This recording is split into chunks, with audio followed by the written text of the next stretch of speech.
Alors Laurent, on entend beaucoup parler de réseau, et ça veut dire quoi de fonctionner en réseau, de travailler en réseau chez Grant Thornton? Stéphane, Grant Thornton est une entreprise comme une autre, avec ses défis liés à l'évolution de l'environnement, liés à l'évolution de sa propre organisation, l'évolution de son business model, et au premier rang desquels donc le défi interne qui est la mobilisation des équipes. Collaborateur. Le collaboratif, exactement, et comment j'emmène mes collaborateurs sur cette dimension du change. Tout ça, ça a évidemment des impacts sur notre organisation, sur notre capacité à porter la transformation.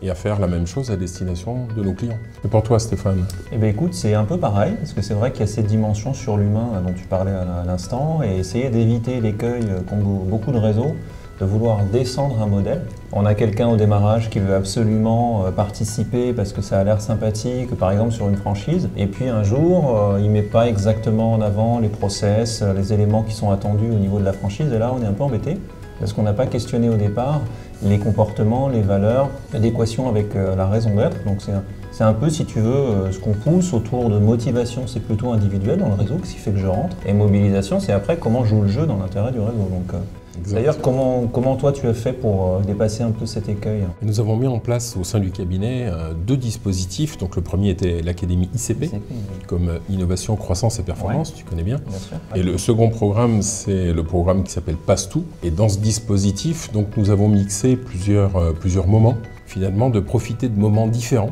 dont le premier est le présentiel, à l'occasion duquel donc, on est dans l'échange, on est dans le transfert de compétences plutôt comportementales. J'imagine que se réunir est important, du coup, le fait de se rencontrer physiquement, de créer vraiment un lien au-delà d'une fiche de poste. Bien sûr, et de raconter des histoires métiers qui s'ancrent dans la réalité de l'ensemble des collaborateurs et des managers du groupe. Le deuxième élément, c'est le distanciel, donc avec des visioconférences mensuelles au cours desquelles les participants peuvent raconter des histoires.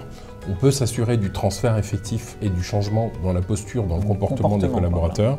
Exactement. Et on peut raconter une histoire, on peut commencer à fabriquer un écosystème avec des spécialistes qui viennent parler de leur offre. Bah, du coup, c'est vrai que c'est intéressant parce que vous avez, semble-t-il, dépassé certains, là encore, écueils que nous, on voit apparaître dans les réseaux. On parlait des modèles tout à l'heure.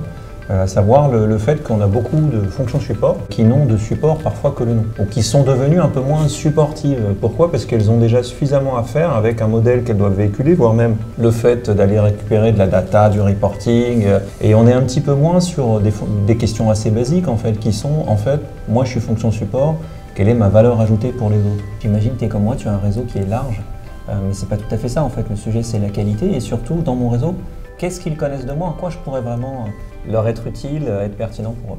Comment je peux les aider? Quelle valeur ajoutée? Comment je donne les conditions au sein du réseau pour que d'autres trouvent les solutions? Comment on crée les conditions du succès collectif?